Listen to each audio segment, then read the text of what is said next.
on. So water's all over the place. It's extremely important. And the difference between water like this and the water you get out of your tap is huge. This water, not only is it clean, whereas even tap water, it'd be hard to consider it clean because it's got, you know, things like iodine in it, possibly fluoride. Who knows what kind of seepage or leakage from underground pipes, from plastic pipes. Chlorine for sure, and possibly a lot of other stuff. So not only do you have that in your water, which this does not have, but the water is also stripped of the minerals and sort of the essential aspects of water that are in natural waters all over the world. So this is a huge upgrade to, you know, tap water. Well, let's just say even filtered water or filtered bottled water, this is a huge upgrade over that as well. Because even if you have the best filter on the market, or even if you buy the cleanest bottled water, it's still filtered. So that means that it's stripping that water to just the basics, hydrogen and oxygen, H2O. And what's happening is you're getting water, but it's dead water. It's not living. It's not water that's actually in nature. A great example of this is if you are to water your plants or to water your garden with city water or even well water, a lot of times when it rains, you're going to be able to see the big difference in growth and liveliness of the plants after the rainwater. And the reason why is because rainwater is ozonated. Rainwater has super high levels of oxygen in that water. Because as it's up in the sky, it's getting exposed to the lightning, to the electromagnetics, which is altering the water, that's creating more oxygen in the water, and thus when it rains, you've got super ozonated water.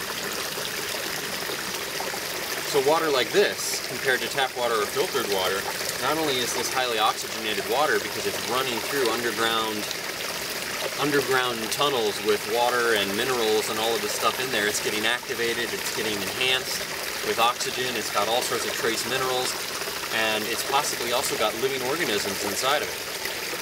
Now the living organisms could potentially be something that upsets someone's stomach or makes someone feel weird, but the only reason that would actually be is because people's systems are not used to it. Humans have been so conditioned with sterile environments, they've been so used to processed and radiated foods and drinks, that their systems are actually very weak. You look at any dog or any cat or really any animal, not only could they drink from this, but they can drink from puddles on the street. You know, they can eat out of, you know, dumpsters, they can eat rotten foods, and they can still be fine. The reason why is because their immune systems are strong. Their ability to deal with their environment around them is strong.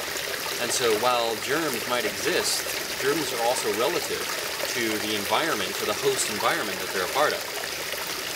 And so water like this, not only does it have the minerals, the extra oxygen, but it's also possibly got living organisms in it, which is actually good, because this means that this water is highly activated. This water is, some people say, wetter water. This water is extremely wet.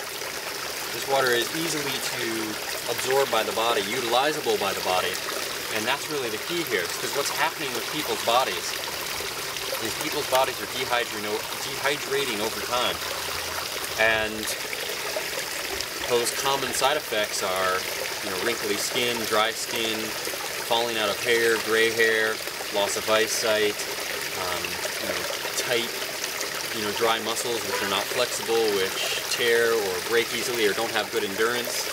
Those are all common factors of dehydration at a cellular level, because all of our cells have like a fatty acid membrane.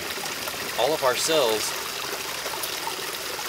then, as they're exposed to water that's not very wet, don't actually absorb or don't actually saturate at a deep level. So we're getting a lot of water in our system, but it doesn't even matter how much water you're drinking if the water is dead, you know, chemicalized water. So we actually need living water. We actually need activated water. Now there's all sorts of ways to do it. Of course, utilizing a spring like this on a daily basis for all of our water is an easy and ideal solution. Collecting rainwater could be a solution. Or taking water and activating that water is also a solution. But the essentials of quality water is about as important as it gets in this physical body. Good air and good water are the two most important things, and are two aspects that we can easily incorporate into our life to bring forth a full spectrum physical activating experience. We can enhance our whole life just by continually partaking and embracing real quality waters and breathing deep, fresh breaths. Just that alone is going to completely change our whole health paradigm.